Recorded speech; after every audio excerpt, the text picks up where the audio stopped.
Chouraki. Je travaille dans le service d'urologie à Saint-Louis, service du professeur des Grands Champs. Moi, je m'intéresse beaucoup à tous les problèmes sexuels de l'homme et la sexologie chez l'homme.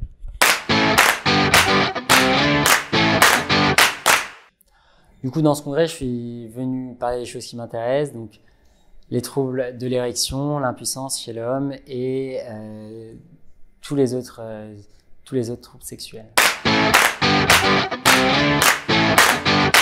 Ce qu'il faudrait apporter, je pense, comme message spécifique aux ostéopathes, c'est quand un patient présente un trouble sexuel, quel qu'il soit, il faut bien se rappeler toutes les étapes de la physiologie d'un rapport sexuel pour voir quel est, si je peux dire, l'œuf de la poule, savoir si c'est une dysfonction érectile qui entraîne un trouble du désir. Il faut prendre en charge le patient dans son globalité et traiter le premier mal qui entraîne une baisse de plaisir dans le rapport sexuel de l'homme.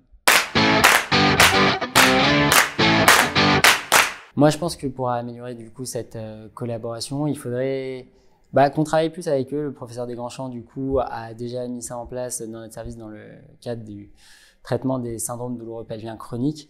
Et je pense que ça serait pas mal qu'à des congrès, il y ait plus d'ostéopathes qui viennent, soit que nous, on aille vers eux ou que eux viennent vers nous.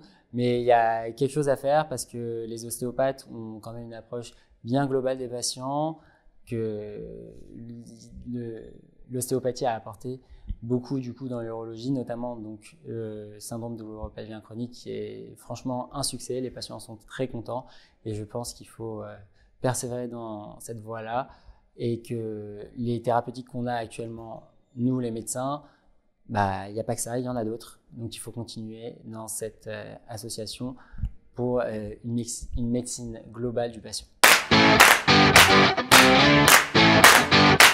L'indication la plus fabuleuse, c'était le syndrome douloureux pelvien chronique. Ça a beaucoup rendu service aux patients.